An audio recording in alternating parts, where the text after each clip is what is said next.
سلام سلام ذكر رحلات تخاتلتي علنا سمتكل نخلهم إيرتان حواتين أعاتين أويشتنا وصاين تقمطو سلاما فقرا تعنا قسانة يمني لكم اتخل جزي كباهم زرغب زرلخو تسفان مورالن حابون نحن اتتوبني هناتن رئيتون كيمز جنكم حل فايدلن أبزا جانل زيا حدش زخونكم سبات سابسكرايب بمقبار تخاتلتي نازي جانل نغتكونو بخبري نعدمكم كم تلمود كل جزي كنتك اسن كنت سن كلنا ኤርትራውነት ኩሉ ግዜ ኣብ ልብና ይኹን ትግራይ ማለት ሕጂ ዓዲ ሻዕብያ ሻዕብያ ከም ድሌቶም ዝገብርዋ ዝቕሉ ስለ ዓዲ ንዓኻትኩም ዓዲ ኮነትን ነጊርናኩም ሽሕ ግዜ ወል ኣልኻትኩም ዋጋ ተኸፍሉኹም ዮሃንስ አብርሃ ስነ ጥበባዊ ዳሃ ፊኢለ በቀዳማይ ሓናፍትና ኢሎም አንቲ መደብ ናልባት ደኑ ገብረልኹ የኤርትራ ተጨዩ ሄድሎ ምክንያቱ ጥርጥራት ሰባት ተታሒዞም ተኣሚኖም ሎ ማለት እዩ ስጋዛላ መሳኸም ዘብፅሕዎ ናብ ሻዕብያ ከም ዘረከቡ بفلا بوليتيكا نتفزلهم وصو نعاون تون عدي كونت مزيا ايكون لازم نعدهم سي نتغراو ايكونات جاتهم سلطانهم طراي زحلوا العديا برناي برغيد محمود انا يا عاد قرات كنا نزخد درف الدرفونير ابيدو هنا انا بطوو كاي سدرخا غرف غلوخا سدرخا اندا تباس بوصوتكا تاني هوتكا بحليلا نابو غلو كاي دريفي ها تابا فنچو كون كدرف لوخا نا فنچو خايد ندل دلو بزح ايكون ماتيسي علامه موصنا عند تتصبنا بدي سبب عندنا رحقنا خيرنا ما باسو فمي غيركا ابزع مجمريا اذا تبي لكم سلام زلون زل بعل زي مجمريا زي بدغ انا بدغ يتقبلني مالتي انا بدغ يتقبلني نسون اذا حفتنا بدغ صنيحهم مالتي يسعى من زلو بتقنبي زغرم ነገር انت يا ጻው ይደልና ነሩን አናውን አይፈልጥም ወላቱ ከም ንመጽ ፈልጥ ነሩ ንሱ ኸአ ናይ ጸጣ ሓላፊ ናይ ዝትሪ ወደለኹም ናይ ዞም ኤርትራውያን ማሕበር ሰላም ዝባሃሉ ሓላፊ ናይ ተጸጣይ ወብሰላ ንዓና ዳ በሰላም ወጽኻ እዩ ዝባሃል ትጽምዶ ስጋዓ እንደዚ ዝተጸመዱ ይመሰለና እንድነሩ ምክንያቱ ብፍላይ ሻዕብያ ትግራይ አላ ኣብቲ ባህለሉ እዋን ተቀለሳይ ክንካ ትግራይ ተኸይተሆንካ ንሓውና ዮሃንስ ዛርብና ኢላ ንምንታይ ተኸይዳ ኣለኻ ሻዕብያ ኣብኡላ እንዳተባሃላ ኣብ ኣፉዶ አንጸላይኻ ኮ ኣፉን ወጽዋ ኣብ ጸላይኻ ከይተሆንካ ኮ ሓይልን ተለካ ይምበር عقمن حيلنا زي بالكنا أف صلاحات تخيدها أنا أف قبلنا أف حرقة تخيدها أنت عقمن لك هاي نفس خاخت كلا خد زي كون نجرات أنا بقطتا نحوحات يدقفن أي قوم من زول زنوركو بقطتا نحوحات متكلاس خجمري against PLF قال سي خجمري قلوع زخونة قال سي مالتي against حوحات قال سي قلوع زخونة قال سي مالتي حوحات كساب حز موصم جيجاتات بالتودبه بالسلطنه بمرداتا خقالو سوي قداس حبريت لنا معكنا زينا هاجرنا ابهلو علماون زباون معبلتات كمون زبيتا قداس زتكور قال محتت مسكبور بريزيدنت إسياس أفورقي اب قربا معالتات كايدا مخانن نحبر أبزين تمتيناون دقي رحلات لفعاتي نفولتينا زي سبسا أنا سبي زخون دلو أبزي زرقي حوازلو أبز اوانزي أبزناي سلام صمدو كم زي يلون بعل حبيرناي أبز اوانزي أب تقراي يلن ناب أدي سابايو كيدو زلو أبزي انتاي تحفلو كاميرامان فيلمون أب إيرتايو تأثير زلو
ንኹላኹም ኣመንቲ ክርስትና እንኳዕ ናብዚ ርሑስ በዓል ልደት ኣብቅዓና ርሑስ ሓድሽ ዓመት 2026 ዓመተ ሰላምን ዓመተ ራህዋን ዓመተ ፍቕርን ይግበረልና ኣብ ውሽጢ ሃገርና ዘሎ ህዝብናን ሰራዊትናን መንግስትናን ኣብ ወጻእ ዘሎ ህዝብናን ርሑስ በዓል ልደት ይግበረልና ሎም ዕለ 7 ወርሒ 1 2026 ይዝኾን ዘሎ ኣብ ዳኣሞት ልደት ኣብ ገዛኹም ምስ ስድራ ቤትኩም ማሚእኩም ነዚ ኣብ ዳኣሞት ልደት ብጽቡቕ መንፈስ ክትሕልፍዎ ይምነየልኩም أقداس حبريت لنا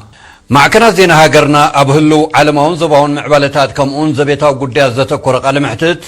مسكبور بريزدنتي سياسة فوركي أب قربا معالتات كايدا مخانن نحبر منستري زينا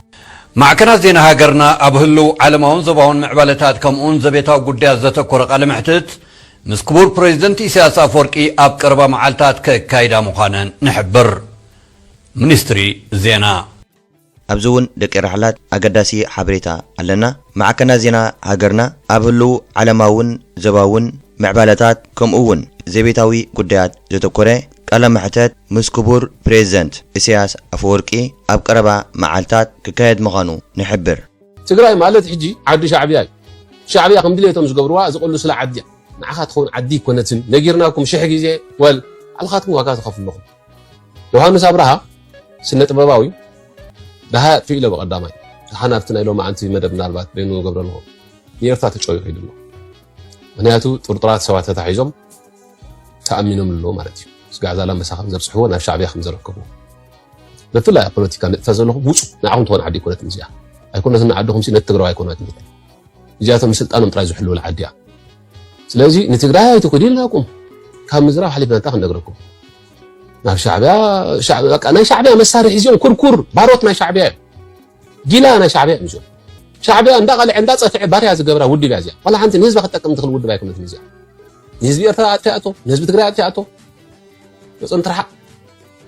كم ديزة تقرأ ويتري لهم تجاوي يتراون بعد تجاوي أنا شعبية يركبوا ماله خبز غفنا قرأت الله شعبية حيزة قات قتلهم مو تتفرد المدلة كلمة حجون أبتقرأ ما لا يريد لهم إرتران تقتلهم تجاوي سنك زياتهم أحليهم كندي سواتي بوم زبونهم شعبية زبونهم توما تقبر قويتهم يا جيلا ناتايوب باريا ناتايوب زحزنا كان زحفرة كان مالتي اسم ترحق كميل كازياتهم راح تقتلهم تخيل بزيهم كنت ما حدا يقبانه ازز ما شواز غون هزبسي بزيهم كن ما حدا زيهم تيالك واسي يقول مش هزبي تيالك مرحو كل نجي كحفروها كن يزيد اكل سراوت حيزهم يزيد اكل واقع خفيلهم نزل هزبي كمي ينبع بكل وريهم 4-5 دقيقة خافه لهزبي واحد نسبة إرترا واقع خفيلاته نسبة تقرأي واقع خفيلاته أنا وتودب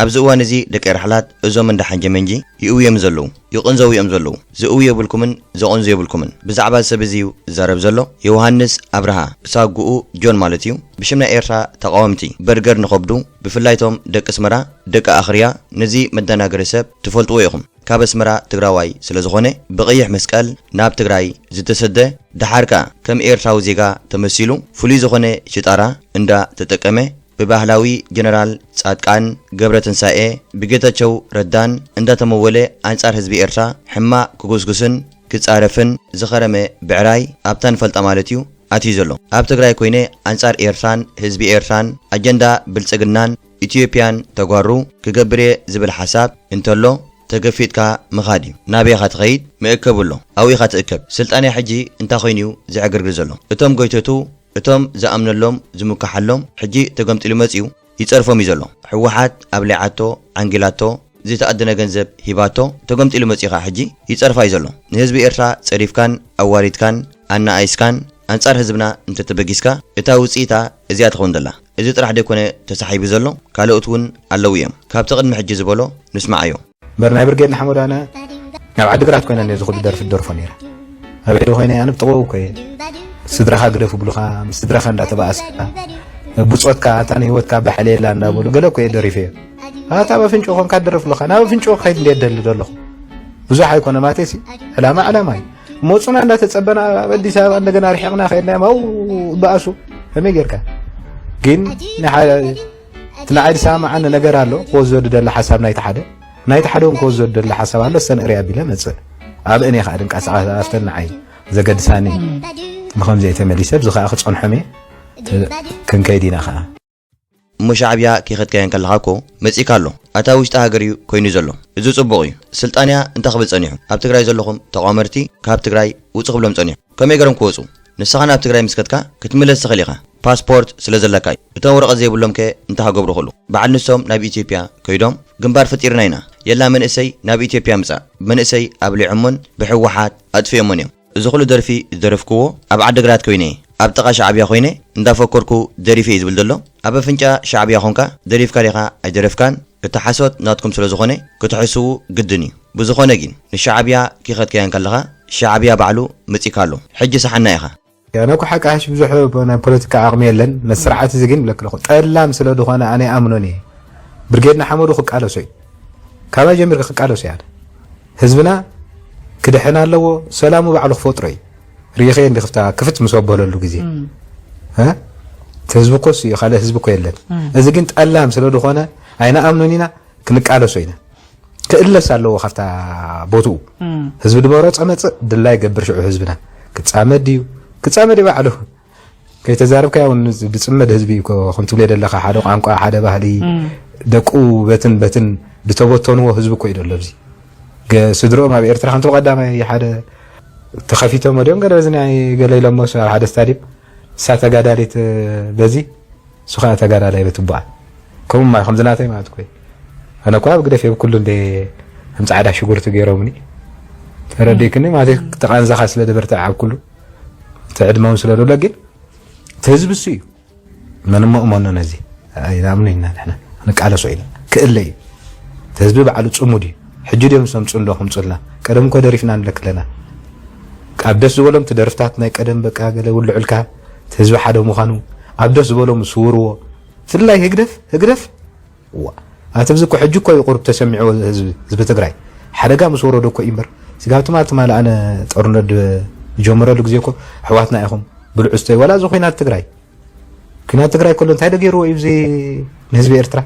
أما قالوا له أبشر له الدقرات له تقمتي له خلف سرعات حب تحت سرعات كيرخوه ترى ديكني حبيبنا كوينا عنا نولا نحن صدرها لونا نتوم كما إذا أمسلوا تعالى استجين حبيب ومهزب تجري لكن كم زي يحمى أنا خيقوم فم مالتي حوات وصلوا دخانو كم زي الجبر هزب كوي بتوكو خالو كوي سلازي زموه نقعدو سوينا السرعات زي لا يترفي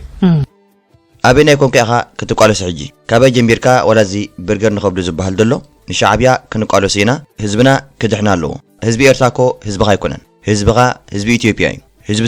تግራዋይ كنو سجين بشم إيرتاوي እንዳ ሸቀጠ ምዞም እንዳ ሓንጀ መንጀ ኮይኑ አንጻር ህዝብና ዝተበገሰ ሰብ ይዝኾን ደሎ ኣብ ክንዲ ብዛዕባ ህዝቡ ዝሓስብ ብዛዕባ ህዝቢ ትግራይ ማለት እዩ ንህዝብና ንህዝቢ ኤርትራ ናጻ ክነውፀና ይኽብል ጸኒሑ ብዛዕባ ህዝብና ዘጎድሶ ኣይኮነን ንዕኡ ዘጎድሶ ብዛዕባ ህዝቢ ዝኾን ደሎ ኣብዘይ ጉዳይካ ኣብዘይ ምልከተካ ጠብሎቅ ምባል ውጽኢት ናይ ጠብሎቅ እዚ ዝኾን ደሎ ግደፉ ኢልናኩም አንጻር ህዝብና ኣይትለዓሉ ህዝቢ ኤርትራ ሓላል እዩ ንበዓል እዚ ህዝብና ይዕብይዎ ኣምሂርዎ ኣብ ዝብጻሕ ኣብጽሒዎ ነቲ ኣብ ዝብጻሕ ዘብጽሑ ህዝብና ተገምጢልዩ አንጻሩ ተበጊሱ ኣይጸንሐን ከኣ ከምዚ ንዕዘብ ዘለና ሕጂ ንሻዕብያ ከጥፍኤ ንህዝቢ ኤርትራ ከጥፍኤ ኢሉ ክፍክር ጸኒሑ ክጀሃር ጸኒሑ ሻዕብያ ከኣ ኣይትትከም እንታይ ዘድክም ኣለካ ኣነ ክመጸካ ኢሉ ወሲድዎ ኣሎ እቲ ጉዳይኮ ተወዲ እዩ እዞም ኩሎም እንዳ ሓንጀ መንጀ ሕጂ ይእውይ ኣለዉ ዝእዊ የብልኩምን ሰራዊትናን መንግስትናን አንጻር ህዝብና እንተ ተበጊስካ ከምዘይ ምሕረካ ክትፈልጥ ኣለካ ብህዝብና ጸወታ የለን ብሃገርና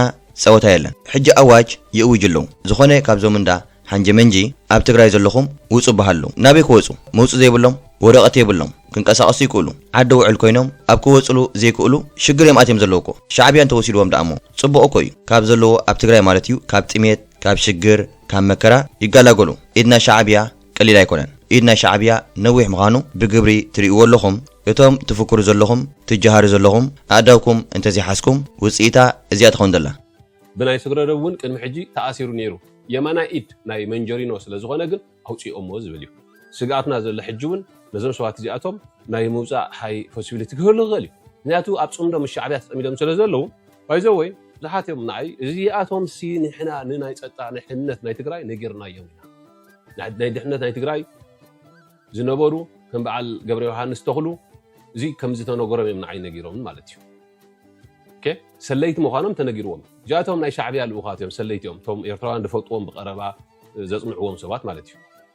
ስለዚህ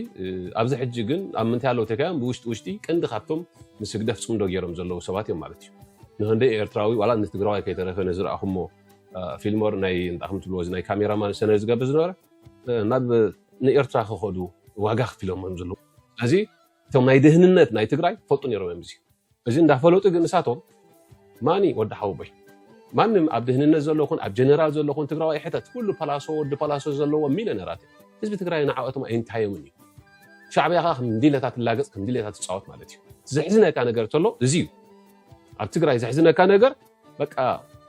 ማለት እዚ ሪስፖንሲቢሊቲ ዝበሃል የለን ኣብ ረብሕኦም ኣብ ጥቕሞም እዮም ዝጎዩ ትሪኣለኹም ኣብዚያ መጀመርያ እዚ ትሪኣለኹም ሰላም ዝለን ዘሎ በዓል እዚ እዩ መጀመርያ እዚ ብደገ ናብ ደገ ይተቐቢልኒ ማለት እዩ ናብ ደገ ይተቐቢልኒ ንሱን እዛ ሓፍትና ደገ ጸኒሖምኒ ማለት እዩ ምስ ዓመን ዘሎ እቲ ቀንዲ ናይ ሻዕብያ 16 ዓመት 16 ዓመት እዚ ምታይ ሻዕብያ 16 ዓመት ኣብዛ መቐለ ሓንቲ ንእሽተይ እንዳባር ትመስል ገይሩ ሰላይ ኮይኑ ክንደይ ሰብ ኣጥፊኡ ከም ዘሎ ኢና ክንእመን ዝትሪእዎ ዘለኹም ማለት እዩ ዝገርም ነገር እንታይ ኣፃዊድልና ነይሩ ንዓና እውን ኣይፈልጥን ምክንያቱ ከም ንመፅእ ፈልጥ ነይሩ ንሱ ከዓ ናይ ፀጥታ ሓላፊ እዩ ናይዚ ትሪእዎ ዘለኹም ናይዞም ኤርትራውያን ማሕበር ሰላም ዝበሃሉ ሓላፊ ናይቲ ፀጥታ እዩ ናይ ፀጥታስ ሓላፊ ገይሮም ነይሮም ማለት እዩ ሕጂ ብሰላም ንዓና ዳ ብሰላም ወፂኻ እዩ ዝበሃል ትፅምዶ ስጋዓ እንደዚ ዝተፀመዱ ይመሰለና እንዲ ነይሩ ኦፊሻል ከም ተፀመዱ ግን ድሓር እንዳርኣና እንድናርኢና በዓል እዚ 16 ዓመት ንእሽተይ ባር መዋፈሪ ገይሩ ኣብኣ ዝነበረ ሰብ ኣብኣ ከዋፍር ክንደይ ሰብ ከዓ ኣሕቂቑ ከም ዘሎ ራይና የተቃላሳ ይሪኢኹም ትግራይ ዝኸይድ ዮሃንስ ከይዱ ትግራይ ተለቒሙ ከይዱ እዚ ዮናስ ኣሸብር ትብሎ ዘለኹም ንትግራይ ከም ድሌት ዝመላለስ ሰብ ንዮዲት ሒዝዋ ዶ ትግራይ በፂሑ የተመለሰ ስጋዕ ሽረ ኩሉ ኣዚርዋ ዶ የተመለሰ ኣነ ንባዕልነት ብዙሓት ሰባት ባይዘወይ ኣብ ቃልሲ እውን ንጥርጥሮም ሰባት ክህሉ ባህርያዊ ተቃልሲ ኸሙ ብጥርጥር ገብረካ ምክንያቱ ብፍላይ ሻዕብያ ኣብ ትግራይ ኣላ ኣብ ትባሃለሉ እዋን ተቃላሳይ ክንካ ትግራይ ተኸይድ ተኾንካ ንሓውና ዮሃንስ ዛሪብና ኢና ንምንታይ ትኸይድ ኣለኻ ሻዕብያ ኣብኡ ላ እንዳተባሃላ ኣብ ኣፉ ዶ ንፀላኢኻ እኮ ኣፉ ንመፅዎ ኣብ ኣፍ ፀላኢኻ ክትከይድ ተኾንካ እኮ ሓይሊ እንተለካ እምበር ዓቕምን ሓይልን ኣብ ዘይብልካ ናብ ኣፍ ፀላኢኻ ትኸይድ ዲኻ ናብ ኣፍ ገበል ናብ ኣፍ ሓርገፅ ትኸይድ ዲኻ እንታይ ዓቕሚ ኣለካ እንታይ ነብስኻ ክትከላኸል ትኽእል ዘይከውን ነገራት ሕጂ ኮነን ኣብያን ንኽስቶ ሻዕብያ ወሲዳቶ ነቲ ሓደ ሻዕብያ ወሲዳቶ ትግራይ ኣብዚ እዋን እዚ ውሕስቲ ኮነትን ዝኾነ ካብዞም እንዳ ሓንጀመንጂ ናብ ትግራይ ገጽካ ኣይትኸይድ ዝብል ዘሎ ዓቕሚ እንተዘይብልካ እንታይ ክትገብር ኢኻ ኣብ ኣፍና ሻዕብያ ትኸይድ ቅድሚ ሕጂ እንታይ ዲኹም ኢልኩም ንሻዕብያ ክነጥፎ ኢና ግንባር ተፈጢሩ ኣሎ የላ መንእሰይ ናብ ኢትዮጵያ ውረድ እንዳበልኩም ክንደይ መንእሰያት እኮ ኣጥፊኹሞም ኢኹም እምበኣር ሻዕብያ ሕጂ ዓቕሚ ከም ዘለዋ ተረዲእካ ማለት ድዩ ኣምላኽ ውፅኒ ዝብል ዘሎ እቲ ክሱዕ መፀንሐ ንሱ ኣትሒዝዎም ንዓይ እውን ወላ ንኸትሕዘኒ ሓሲቡ ክኸውን ይኽእል እዩ ተዳሂሉ እኮ እዩ ሰንቢዱ እዩ ዘሎ ሻዕብያ ኣብ ኩሉ እዩ ዘሎ ንቑርብ ግዜ ክትፍክርን ክትጀሃርን ክትፃረፍን ይገድፈካ እዩ ንምንታይ ዝገድፈካ ፍትሓዊ ስለ ዝኾነ እዩ ሕጂ እውን መንእሰይ ከይደናገር ካብዚ ክትምሃር ኣለካ ኣንጻር ህዝብኻን ሃገርካን ምፅላእትና ወጊንካ ትሰርሕ እንተሃሊኻ ውፅኢቱ እዚ ዝኾን ዘሎ ኣብዚ እንተመፂና እውን ደቂ ራሕላት ልፍዓተይ ንፈልጦ ኢና እዚ ሰብ ሰኣነ ሰብ እዩ ዝኾን ዘሎ ኣብዚ ዘርጊሕዎ ዘሎ ኣብዚ እዋን እዚ ኣብዚ ናይ ሰላም ፅምዶ ከምዚ የለ እውን በዓል ሓቢርና እዩ ኣብዚ እዋን እዚ ኣብ ትግራይ የለን ናብ ኣዲስ ኣበባ እዩ ከይዱ ዘሎ ኣብዚ እንታይ ጽሕፍ ኣሎ ካሜራማን ፊልሞን ኣብ ኤርትራ እዩ ተኣሲሩ ዘሎ ኣሕሊፎም ዝሃብዎ ናይ ፀጥታ ትካላት ስምኩም ከይፀዋዕኹም ተዘራሪብኩም ብቕልጡፍ ክመልስዎ ዕድል ክህበኩም እየ ሰሙን ሂበኩም ኣለኹ ጀነራል ጉዕሽ ተኽለን ጀነራል ጉዕሽ ገብረን ታደሰ መንግስቱ ሃይሉን ዶክተር መምህር ኣብርሃ ሓዊሱ ብዙሓት ሰባት ናብ ኤርትራ ክውሰድ እዩ ተሓሲቡ ነይሩ ግን ኣይተሰኽዐን ጀነራል ገብረ ዴላ ተቃዊሙ ምሳይ ኣይተሳፈጡ ጥራሕ ጌጋና ኩልና ንኣምን ጀነራል ገብረ ዴላ ግን ልዑል ክብሪ ኣለኒ ነዘን ጌጋታት ክትእርምወን ናይ 5 መዓልቲ ዕድል ሂባ ኣለኹ እቲ ናት ትግርኛ ኮ ንጹር ኣይኮነን እቲ ካሜራማን ዝበሃል ዘሎ ፊልሞን ዝበሃል ዘሎ እዚ ዝኾን ዘሎ እዚ እውን ኣታ ውሽጢ ሃገር ኮይኑ ኣሎ ብሓሶትን ብሽርሕታትን ኤዲት እንዳገበርካ ሰራዊት ሻዕብያ ቀታሊ እዩ ሰራዊት ሻዕብያ ዓማጺ እዩ ብሓሶት እንዳመስከርካን ብሓሶት ዝተሰንዐ ኣሳእልን ቪድዮን ንዓለም ክትእምን ዝፍትን እንትኾንካ መን ክምሕረካ እቶም ተሓሲቦም ፀንሑ እውን ኣብዚ ገሊፆም ኣለዉ ዝበሃሉ ሰበስልጣን ማዕረግ ዘለዎም ኣብዚ እውን ጠቒስዎም እዩ ዘሎ ያይ ሕጂ የፋርሕ ዘሎ ካብ ትግራይ ወፂ ዘሎ ምስ ዘቆልዓ ኣብ ኣሕመድ ምስ እዩ ወጊኑ ዘሎ ወላ ንሕወሓት ኣብዚ እዋን እዚ ይሰሃሎም እዩ ዘሎ ካብ ትግራይ ስለ ዝወፀ እዩ ኣነ ብቐጥታ ንሕወሓት ኣይድግፍን ኣይቃወምን ዝብሎ ዝነበርኩ ብቐጥታ ንሕወሓት ምቅላስ ክጅምር እየ ኣጌንስት ፒኤልኤፍ ቃልሰይ ክጅምር ቁልዕ ዝኾነ ቃልሲ ማለት እዩ ኣጌንስት ህወሓት ቃልሰይ ቁልዕ ዝኾነ ቃልሲ ማለት እዩ ህወሓት ክሳብ ሕዝ ዝመጾም ጌጋታት ብልተወደበ ብልሰልጠነ ብመረዳእታ ክቃለሶ እየ አንጻር ህወሓት ዝተሰለፉ ኩሎም ሰላማውያን ሓይልታት ናይ ፖለቲካ ውዳበታት ውልቀ ሰባት ሊቃን ናብ ሓደ ውዳበ መጽዮም ህዝቦም ዘድሕንሉ ዘሳግርሉ ናይ ቃልሲ ፕላትፎርሙን ክጅምር የብዕል ማለት እዩ እዚኣ ከዓ ትጅምር ኣብ ትግራይ ኣብ ባይታ ዓደ ኮይነ ክጅምር ኣየ ማለት እዩ ስለዚ ኣብ ውሽጢ 7 መዓልቲ ከም ሰምዓናውን ዕላው ዝኾነ አንጻር ህወሓት እዩ ተበጊስ ዘሎ ከምቲ ኣቀድማ ቢለ ዝበልኩኹም ኣብዚ እዋን እዚ ኣብ ትግራይ የለ ኣብ አዲስ አበባ እዩ ዘሎ ናብ አዲስ አበባ ኸይዱን ከሎ ኣባልናይ ኣብዝናይ ሰላም ጽምዶ ዝጸንሐ ሰብ ናብ አዲስ አበባ ንኸይድ ከቢድ እዩ እንታይ ስለ ዝኾነ ኣብዚ እዋን እዚ ናብ አዲስ አበባ ከይዱ ኣሎ አንጻር ህወሓት ተበጊስ ስለ ዘሎ መንግስቲ ኢትዮጵያ ከዓ እዚ ፈሪስ ዘሎ ህወሓት ዝበሃል ውድብ መንግስቲ ኢትዮጵያ ኣይድግፎን እዩ ልፍዓተይ ከዓ መቃለሲ መንግስቲ ኢትዮጵያ ይዝኾን ዘሎ ኣብ መስመር እዩ ኣትዩ ዘሎ መርገጹ ከየለን ኣብ ሓደ መጽናዕ የለን ሓንሳብ ኣብ ዝተኸውን ጽንሕ ኢልካ ናብቲ ትኸይድ መርገጺ ስለዘየለይ ብህዝቦም ኣይሓስቡ ኣይግደሱ ንዕኦም ዘገድሶም ናይ ውልቆም እዩ ከመይ ጌርካ ገንዘብ ትእክብ ብዛዕባ ህዝቢ ትግራይ ተገዳስነት ዝበሃል የብሎምን እንዳነበርኩ ከለኹ እቲ ኹይናት ተዋዕዊዑ ተጀሚሩ ማለት እዩ ዶባት ዳርጋ ተጀሚሩ ማለት ቀረባ ደኹም ሕጂ እንታት ቀረባ ዲ ናብ ዶብ ንኤርትራ ኣይ ርሑቕ ብጣዕሚ ርሑቕ ንሸራሮ ጥራይሲ ድሓር ተጓዒዝና እንዲና ተገዲድና ንሸራሮ ጥራይ 3 መዓልቲ እዩ ዝወስድ ብኣጋር ብእግሪ ርሑቕ እዩ ስለዚ ውሽጢ እዩ ነይሩ ግን ሻዕብያ ብመደብ ነቶም ኣብኡ ዝነበሩ ተቃወምቲ ዘነጻጸረ ነቲ ማዓስከር ነቲ ህዝቢ ኤርትራው ነቲ ኤርትራው ስደተኛ ዘነጻጸረ መጥቃዕቲ ዋጋ ከፊሎም ማለት እዩ ዋጋ ከፊሎም ውሽጢ ኣትዮም ማለት እዩ ተቋጣጢሮምና ናዓና ነቲ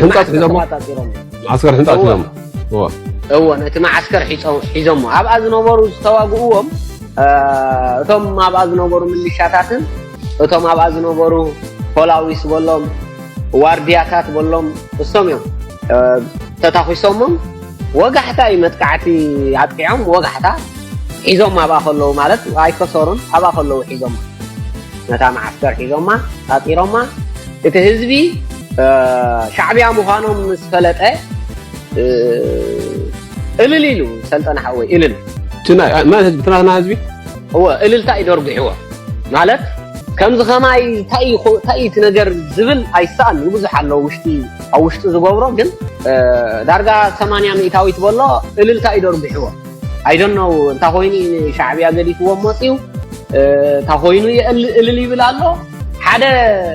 ሓዲምካ መጽኻስ እቲ ዘጓየየካ ሰብ መጽኢልካ እልል ይበሃል እዩ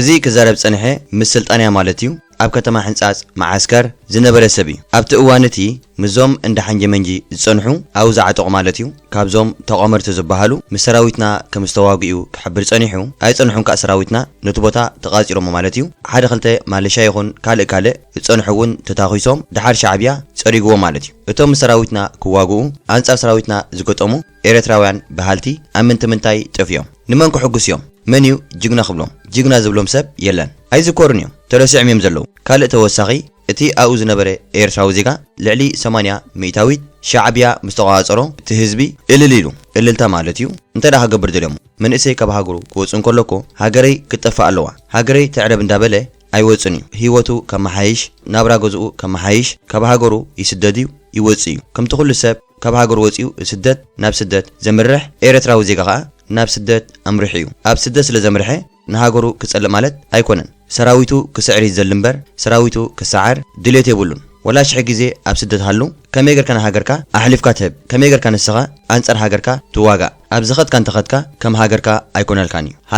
ሃገርካ ስለ ዝኾነት ኩሉ ግዜ ኣብ ጎኒ ሃገርካ ጠጠው ኢኻ ትብል እዚ ክገልጾ ጸኒሐ ኣብ ዘይከውን ጠፊኦም ዘለዉ ኣብቲ እዋንቲ ትዝክርዎ እንተኾንኩም ቅድሚ ማለት እዩ ካብ በዓል እስራኤል ዝኸዱ ናብ ትግራይ ማለት እዩ መዓት እዮም እዞም ሰባት እዚኦም ኣብዚ እዋን እዚ ኣበይ ኣለዉ እቶም ዝበዝሑ እኮ ጠፊኦም እዮም ጢትና ሻዕብያ ቆሊባቶም እንድያ እቶም ዝተረፉ ከዓ በዓል ህወሓት ኣጥፊኣቶም እያ እቲ ኤርትራዊ ዜጋ ኣብ ጎኒ ሃገሩ ክኸውን እንከሎ ኣብ ጎኒ ሰራዊቱ ክኸውን እንከሎ የኽርዖ እምበር ኣየሕፍሮን እዩ በዓል እዚኦም ከ ትግራይ ትስዕርዶ ትግራይ ትዕወት ኣንታ ሓምሸሾም ኣንታ ቆርዶዶም እንዳበሉ ንህዝቢ ትግራይ ኣቆርዲዶም እዮም እዞም ሰባት እዚኦም ታሪክ ዘይብሎም ሓተላ እዮም ሕጂ እውን ሃገርና ኣብ ጎኒ ህዝብናን ሰራዊትናን መንግስትናን ጽኒሕናን ሕጂ እውን ኣለና ኢና ክሕነቕ እንተበልካ ምርጫኻ እዩ ክእውየ እንተበልካ ምርጫኻ እዩ እንተ ደሊኻ ክትእው ትኽእል እንተ ደሊኻ እውን ክትሕነቕ ትኽእል ኢኻ ጉዳይና ኣይኮነን እቲ ህዝቢ ግን እልል ኢሉ ሽዑ እልልታ ደርቢሕዎ ማለት እዩ በቃ ኣብ ኣኼባ ብእልልታ ተሰንዩ እቲ ኣኼባ ድሓር ከዓ እንታይ ተባሂሉ ቀፂሉ ከዓ ዝበሎ ንሕና ምስ ዓለም ኢና ንዋጋእ ዘለና ምስ ወያነ ደኣየነይቲ ኮይና ካብ ቀደማ ንዓና መጋጥምትና ኣይኮነትን ንሕና ግን ምስ ኣሜሪካ ይግጥምና ምስ ዓለም ይግጥምና ንዓለም ኢና ስዒርና እያ ሕጂ ትርኢና ዘለኹም ዓለም ስዒርና ኢና ዝመፂናኩም ዘለና ስለዚ ቁበፅዎ ዩኒስ ኣርዶ ገለ ዓለም ከም ዝትገብረና እያ ዝብል ሓሳብ ቁበፅዋ ንዓለም ንሕና ኢና ሓያላት ኣብ ጋሽ ባርካ መደብ ዓዲ ኣዳሊናልኩም ኣለና ከመይ ዝበለ መንበሪ ኣጆኹም መንግስትኹም ፍትሓዊ እዩ ፍትሒ ገርናልኩም ኢና ተዳለዉ በቃ ዝኾነ ነገር ከይትኾኑ ከይትሓስቡ መንግስትኹም ዝኾነ ዝተጋገየ ተጋጊኹም ይኹም ወያነ ጋጊያትኩም ዝኾነ በደል ኣለኒ ኢሉ ስፈፍ ከይብለኩም ቀሲምኩም ደቁሱ ኢሎምና ኣብታ ኣኼባ ተጠማዲ ደንቆረ ህዝብ ረኺቦም መቃ ሲል ዝኣምን እወ ብዝኾነ ደቂ ረሓላት ንኸጸልሙ ንኽብሉ እቲ ሓቂ ብዓለም እንዲዮም እዛረብዎ ሰራዊትና ናብኡ ምስ ኣተወ እቲ ህዝብና ጸገም ከይርክብ ከይሽገር ብስርዓት ወያነን ብኻልኦት ዕጡቓት ሓይልን ንኸይባሳበስ ንኸይቕተል ነቲ ህዝብና ምርጫ ሂቦም እዮም መንግስትኹም መሓሪ እዩ ምሕረት ገይሩልኩም እዩ ናብ ሃገርኩም እተዉ ተባሂሎም እዮም ከምዚ ክብለካ እንከሎ ሰራዊትካ ንሰራዊትካ ደይሰማዕኻ ናይ ምን ሰራዊት ዲኻ ክሰምዕ ንናይ ምን ሰራዊት ዲኻ ክትኣምን ሰራዊትና እኮ መስዋዕቲ ከፊሉ ንኸድሕኖም ናብቲ መዓስከር መፅኡ እቶም ዝተመልሱ ተመሊሶም እዮም እቶም ኣይንምለስና ዝበሉ እንታይ ጓንፎም ኣሎ ሞት ጥሜት ቅዝፈት ኩልዩ ዘጓንፎም ዘሎ ኣብዚ በዓል ዳባ ዘለዉ ካበይ ዝኸዱ እዮም ካብቲ መዓስከር ዝኸዱ እዮም ኣብዚ ግዜ እዚ እቲ ዘለዎ ህይወት ኣጽሊእዎም ናብ ሃገርና ክንከይድ ቦታ ፈትሹልና እዮም ዝብል ዘለዉ መኸዲስ ኢኖም ብኽብርን ብስነ ስርዓትን ገልጠምጠም ዘይብሉ ሰራዊትና ናብ ሃገሮም ንኸኣትዉ ሕቶ ቀሪብሎም ሕጂ ደሓይሽ ሕጂ ምስ ከፈኣካ ናብ ሃገርና ስደዱና ቀደም እኮ ተሓቢርካ ኢኻ ተለሚንካ ኢኻ ሕጂ እውን ኣብ ኢትዮጵያ ዘለኹም ካብ ኢትዮጵያ ውፁ እዛ ፈርካሽ ሃገር ኢትዮጵያ ኣሸንኳይ ንኤርትራዊ ዜጋ ክትኸውን ንኢትዮጵያዊ ዜጋ ኣይኮነትን እቲ ወዲ ሃገር ነቲ ወዲ ዜጋ ኣይጠቐመቶን ስለዚ ዝኾነ ኤርትራዊ ዜጋ ካብዛ ፈርካሽ ሃገር ኢትዮጵያ ውፃእ ጸገምን ሽግርን ከይረኸብካን ከለኻ ኮለጌና እንተወፅኻ ተመራፂ እዩ ትንፋታሕተለና እንትንፈላለተለና ብትኽክለኛ መንገዲ ኣይተፈላለና ኣካልና ኢትዮጵያ እያ ነይራ ቱ ባሕርታት ናይ ኤርትራ ዝበሃል ዘሎ ናይ ኢትዮጵያ ባሕሪ እዩ ነይሩ ኩሉ በር ናይ ኤርትራ ኣይኮነን ናይ ኢትዮጵያ እዩ ነይሩ ስለዚ እዚ ዓብዪ ሪሶርስ ዓብዪ ንብረት ናይ ሃገር ንሓንቲት ተመፀለት ዓዲ ብዝምታ ብስቁታ ማለት እዩ ብስቁታ ምስ ባሕራን ምስ ንብረታን ምስ ጥሪታን ክትኸይድ ምግባር ግን ዓብዪ ጌጋ እዩ ብሃይለ ስላሴ ግዜ ኣካል ኢትዮጵያ ተገይራ እያ ኣይኮነን ብሃይለ ስላሴስ ኣካል ኢትዮጵያ ተገይራ እያ ቀደም እውን ጣልያን ተወፅእ ተሎ እውን ብውሳነ ናይ ዓለም መንግስታት ብውሳነ ዓለም መንግስታት ኢትዮጵያ ትሕወስ ተገይራ ሪፈረንደም መጽናዕቲ ተገይሩ ብዲሲሽን ኣካል ናይ ኢትዮጵያ ክትኮን ተወሲኑ እዩ ተረዲኻ እንዶ ተወሲኑ ኣካል ኢትዮጵያ ኮይና ፀኒሓ እያ ስለዚ እቲ ንብረት ንብሎ ዘለና ጉዳይ ናይ ኢትዮጵያ እዩ ሓንቲት ጠቅላይ ግዛት ናይ ኢትዮጵያ እያ ኤርትራ ሰላም ደቂ ረሕላ ተኸታተልቲ ኣለና ሰመትከል ንኹላኹም ኤርትራውያን ኣሕዋተይን ኣሓተይን ሰላም እንዳበልኩ ኣብዚ ቻነል እዚ ሓድሽ ዘለኹም ሰባት ላይክ እንዳገበርኩም ሼር እንዳገበርኩም ሳብስክራይብ እንዳገበርኩም ነዚ ናትኩም ሚድያ እዚ ይዕብይዎ ኢኹም መቸም ኣብዛ ፍርካሽ ሃገር ኢትዮጵያ መንእሰይ ይኹን ዓብይ ይኹን ቆልዓ ይኹን ብሓሶት ክምስክር እንተዘይኮይኑ ብሓቂ ክምስክር ክሳብ ሕጂ ኣይረአናን እዛ ትዛረብ ዘላ ሰበይቲ ኢትዮጵያዊት እያ ትኸውን ዘላ ማለት ትግራዊት ናይ ኤርትራ ባሕርሲ ባሕሪ ኢትዮጵያ ምዃን እያ ትምስክር ዘላ ንኢትዮጵያ እውን ተወሲኑ ሓራይስከ በዝንሳ ትዛረቡ ዘላ ባሕሪ ናይ ኤርትራሲ ናይ ኢትዮጵያ እዩ እያ ትብል ዘላ معاس عامة مرتيو بحرنا إرساسي نا إثيوبيا زخوني إسكي مجلس أهابونا ويكا أمرتعو هابونا أنت بالكايوم كابيكم سو بقافهم قبل خليهم أبحكي أنت متسيناجين بحرنا إرساسي نا إثيوبيا خوينو أي فلت انترفو بعمتن نهزبنا ندج أكونن قبل الهزبنا ون قفعتات ندوردن زي ميرتهم نوي عامتات حزام متسني حميم أما ترشخاء ناوناتاتو تمليس لهم أبزا فركا شاقر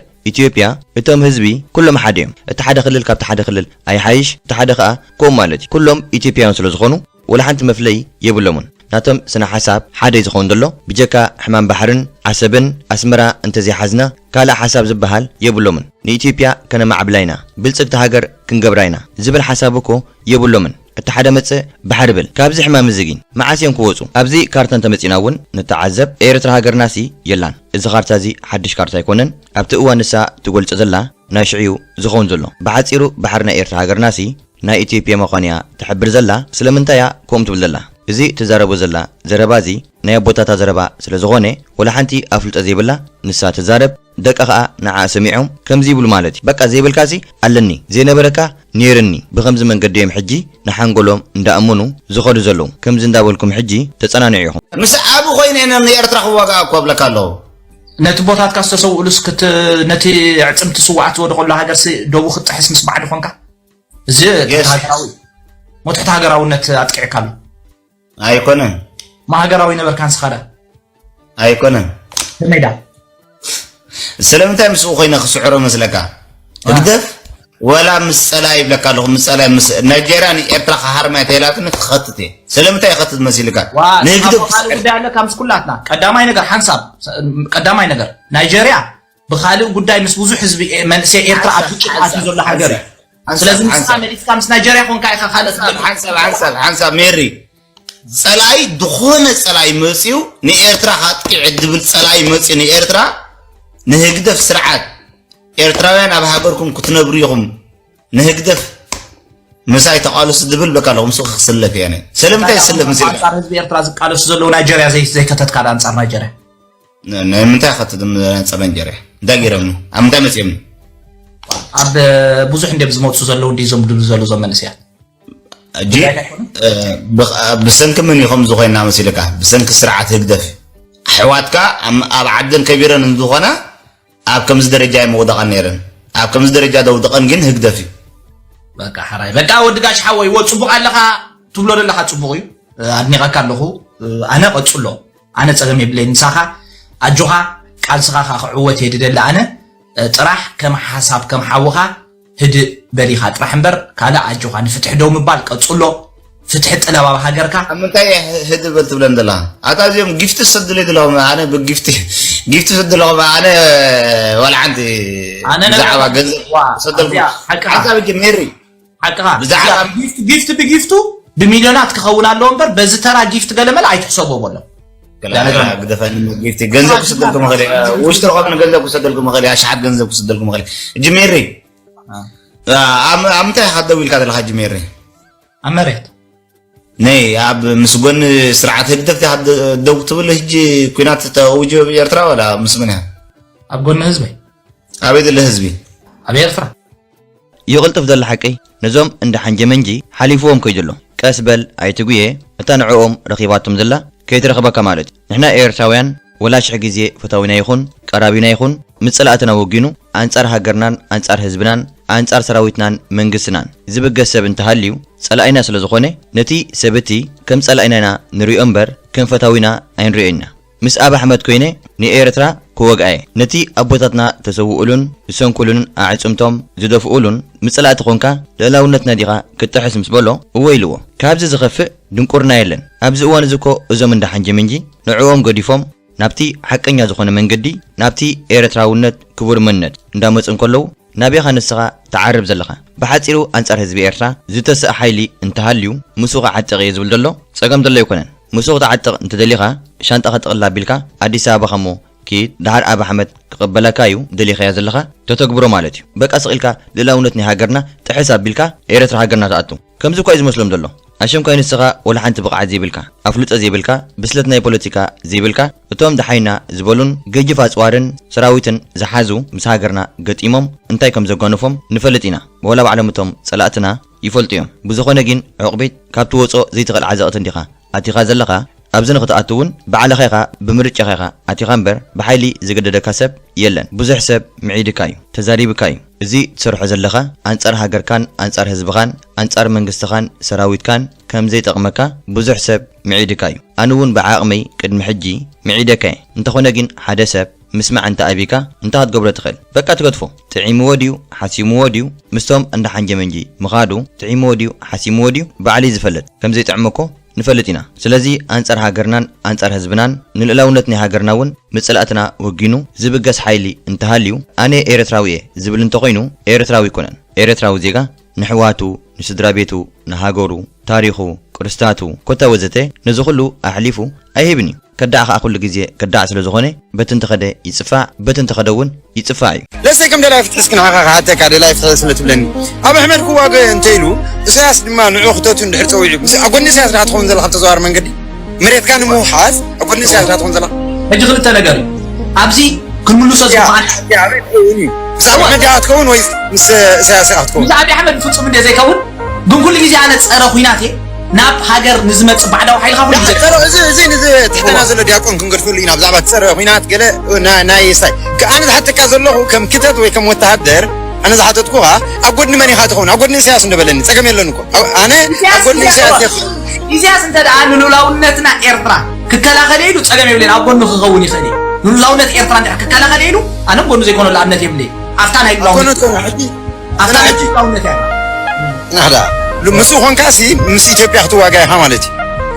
لا أنا هو جاي كل نيكو أبزي يزلهم أنصار إثيوبيا جن بتقول لزك على النزبلة جن دمسنا حاجة يكوني إسحاق نقرأ كان الرجال إسحاق مس لا كمان النبي هذا أنت خدكوا أنت خاتكوا سلمو قلت كاس مير حوين تاني زم خاتكوا بس بتقول تكون كلها إسحاق مس بتقرأ تعود تقول عن ماني حد بفنيرك أنا نهزبي تقرأ يدقوا هو حات ولا نهزبي جيجا سلز جبرتنا برا بالعيو نحو حات ولا نهزبي هو هذا بارتي قرفوا بوليتيكال بارتي وانا نهزبي تقرأ أنا نهزبي أرترا دقوا فيه أنت الخني نهزبي أرترا دقوا فيه أنا ولين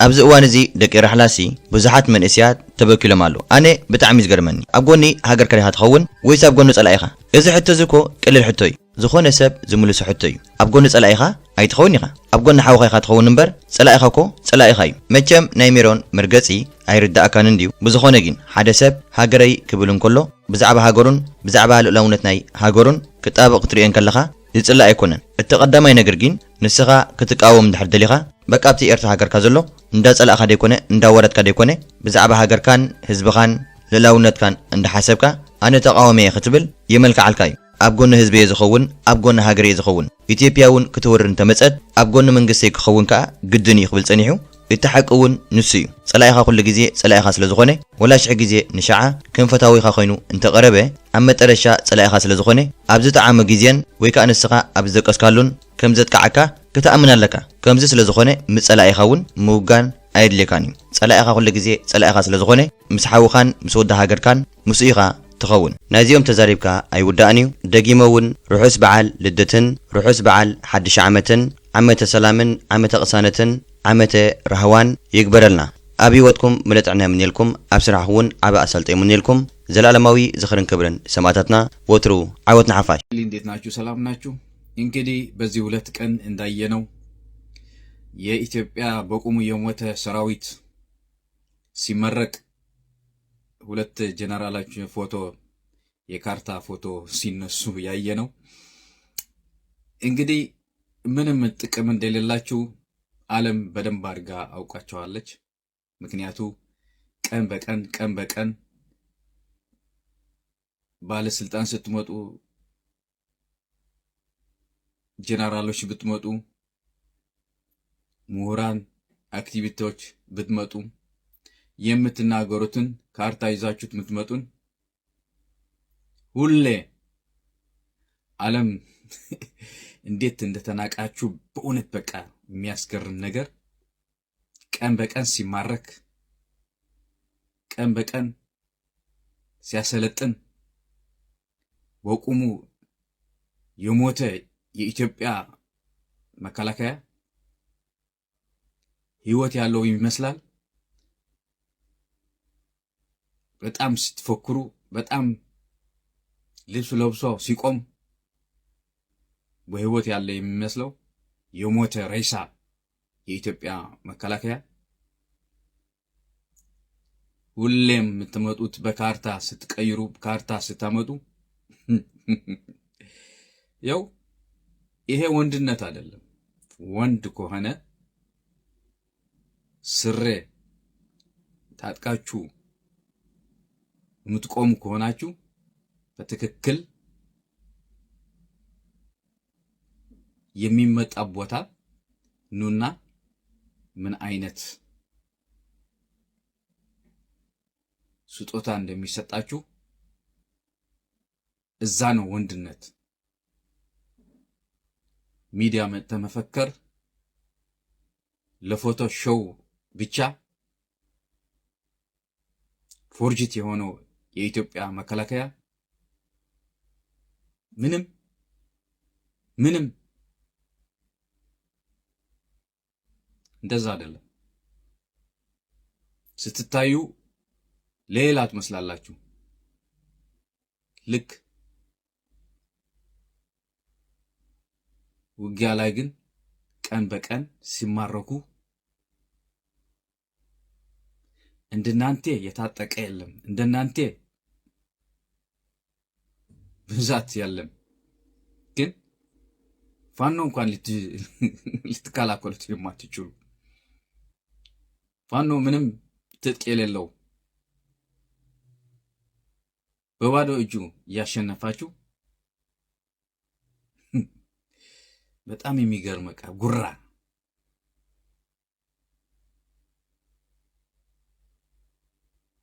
ልክ የውጭ ሀገር አሉ ውሻዎች ሲጮሁ ምንም ዝም ብሎ ነው የሚጮሁ እንጂ ምንም አያርጉ። ልክ የኢትዮጵያ መከላከያ እንደዛ ነው። ሲጮህ ሰው በፊቱ የሚቆም አይመስልም። ስታየው ግን መሳሪያው ጥሎ የሚማረክ እውነት ነው። ድሮ አንዳንድ ነገር ሲሰማ እነኚህ አማራ እራት ሲበላ መብራት ይዞ መቆም እንጂ ምንም ጥቅም የላቸውም ሲባል በእውነት አሁን አየነው ምን አይነት አስተሳሰብ ምን አይነት ሰው እንደሆናችሁ በደንብ አድርገን አወቅናችሁ። ስለዚህ ባህላችሁ አሁንም ሊደገም ኑ። ያ ነው እኔ ጄኔራል ነኝ፣ እኔ መሪ ነኝ፣ እኔ እንደዚህ ነኝ፣ እኔ እንደዚህ ነው የሚፈክረው የምናየው ቦታ እሳ ነው። የእናንተ ፉከራ ልክ ዝንብ በፊት ሲያልፍ እንደዛ ነው የምናየው። የዝንብ ድምጽ ብቻ ነው ያላችሁ። የኢትዮጵያ መከላከያ መሪዎች እዚህ ስትለፈልፉ በቃ አገር የምታቆሙት መስሉ።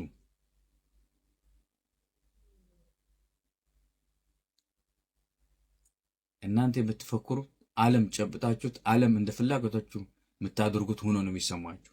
ግን የለም እንግዲህ እድሜያችሁ አጭር ነው። በዚህ ቅርብ የብልጽግና ስርዓት የሚባል እሳት ቦልቶ ይጠፋል።